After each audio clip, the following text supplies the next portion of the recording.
లోక్సభ ఎన్నికల వేళ విప్లవాల గుమ్మం ఖమ్మంలో రాజకీయాలు హీటెక్కుతున్నాయి. గత అసెంబ్లీ ఎన్నికల్లో కూడా రాష్ట్రం మొత్తం ఖమ్మం వైపే చూసింది. ఖమ్మం కేంద్రంగా తెలంగాణ రాజకీయాలు సాగాయనే టాక్ వచ్చేసింది. లోక్సభ ఎన్నికలను సైతం తీవ్రంగా ప్రభావితం చేయనున్న ఖమ్మంలో ఎంపీ సీట్ హాట్ కేక్ గా మారిపోయింది. జాతీయ పార్టీల నేతలంతా ఖమ్మం వైపు చూస్తున్నారు. ఖమ్మం ఎంపీ సీట్ అన్ని పార్టీలకు అగ్నిపరీక్షే. జాతీయ పార్టీలైన కాంగ్రెస్, బీజేపీలు మాత్రం ఎంపీ అభ్యర్థి విషయంలో ఇంకా ఎటూ తేల్చుకోలేకపోవడంతో హాట్ టాపిక్ గా మారింది.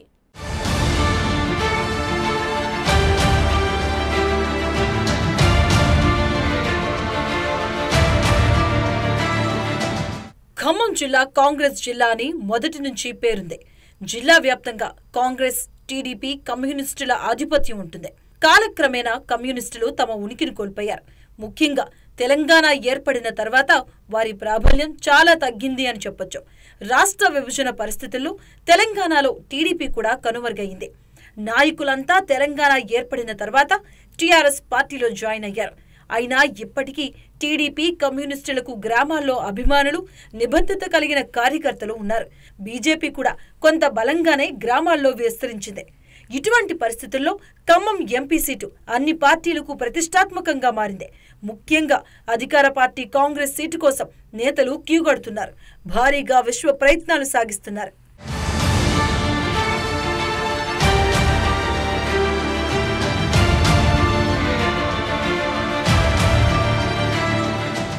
ప్రస్తుతం ఖమ్మం కాంగ్రెస్ అభ్యర్థుల రేసులో ప్రముఖంగా ముగ్గురు మంత్రుల కుటుంబ సభ్యులు ఎదురుచూస్తున్నారు. డిప్యూటీ సీఎం బట్టి విక్రమార్క సతీమణి మల్లు నందిని, రెవెన్యూ మంత్రి పొంగులేటి శ్రీనివాసరెడ్డి సోదరుడు ప్రసాద్ రెడ్డి, వ్యవసాయ శాఖ మంత్రి తుమ్మల నాగేశ్వరరావు తనయుడు యుగేందర్, జట్టి కుసుమకుమార్, రాజేంద్ర ప్రసాద్ పేర్లు ప్రముఖంగా వినిపిస్తున్నాయి. సీనియర్ నాయకులు హనుమంతరావు కూడా తనకు ఖమ్మం సీటు కావాలి అని అధిష్టానం వద్ద గట్టి ప్రయత్నాలు చేస్తున్నారు. ఎవరికి సీటు కేటాయించాలి అనేది అర్థం కాక తలపట్టుకున్నారంట అధిష్టానం. ఇంకా వేచి చూసే ధోరణిలో ఉందని ఆచితూచి అడుగు వేస్తుంది. ఈ ముగ్గురులో గణనీయమైన ఓటు బ్యాంకు కలిగిన నాయకులే ప్రధాన పోటీ నందిని, ప్రసాద్ రెడ్డి మధ్య ఉందనే టాక్ కూడా వినిపిస్తుంది.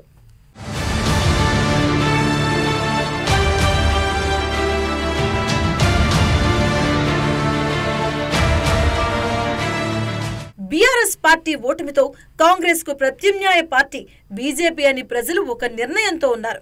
వాస్తవంగా తెలంగాణ విషయంలో బీజేపీ మొదటి నుంచి అనుకూలంగా కొంత బలమైన పార్టీగా రూపాంతరం చెందింది.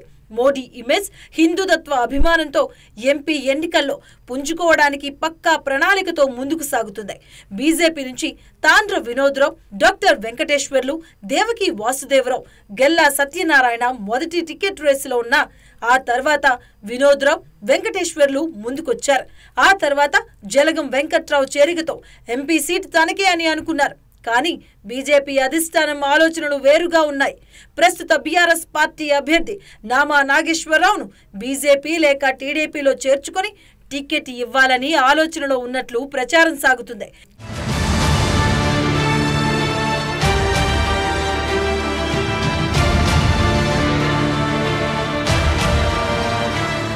ఖమ్మంలో ఉన్న కమ్మ సామాజిక ఓట్లు, టీడీపీ ఓట్లు నామాకు అనుకూలంగా భావిస్తున్న బీజేపీ ఆయన వైపు చూస్తుంది అనే చర్చ నడుస్తుంది.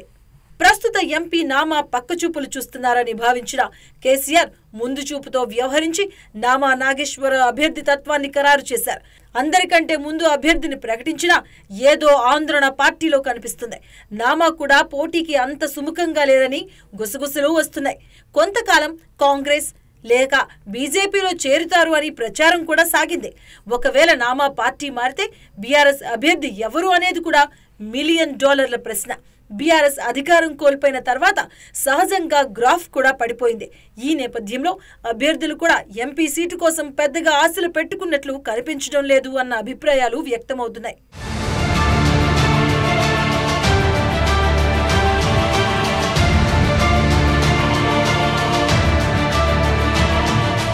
ఖమ్మం జిల్లాలో వామపక్షాలకు బలమైన క్యాడర్ ఉంది.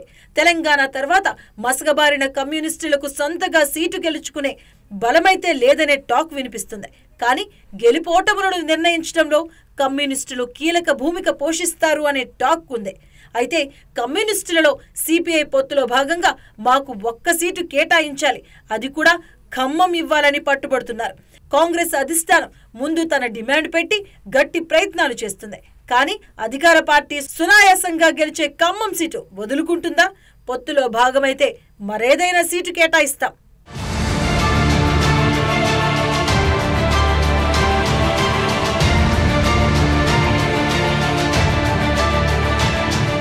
పొత్తుల్లో భాగంగా కమ్యూనిస్టులకు ఖమ్మం కేటాయిస్తే సహించేది లేదని కాంగ్రెస్ నేతలు హెచ్చరిస్తున్నారు. ఇంతకు సిపిఎం ఖమ్మం నుంచి పోటీ చేస్తుందా లేక ఏ పార్టీకైనా మద్దతిస్తుందా అనేది ఇంకా చెప్పలేదు. ఎంఎల్ పార్టీ కొంత కాంగ్రెస్ వైపు అనుకూలంగా ఉండవచ్చు అన్న అభిప్రాయం ఉంది. సిపిఎం ఒంటరిగానే బరిలోకి దిగుతామని ప్రకటించింది. బీజేపీతో సైద్ధాంతిక పోరాటాన్ని కొనసాగిస్తున్న వామపక్షాలకు కాంగ్రెస్తో కలిసిపోవడం తప్పితే వేరే మార్గం లేదనేది రాజకీయ వర్గాల్లో అభిప్రాయం వ్యక్తమవుతుంది. మొత్తంగా ఖమ్మం ఎంపీ సీటు అన్ని పార్టీలకు హాట్ కేక్ గా మారింది అనే ఆసక్తికర చర్చకు తెరలేసింది. అభ్యర్థుల ఎంపిక కూడా పార్టీల అధిష్టానాలకు తలనొప్పిగా మారింది. ఎవరికి ఖమ్మం సీటు వర్తిస్తుందో, అధికార పార్టీ అభ్యర్థి ఎవరు అనేది ఉత్కంఠంగా మారింది.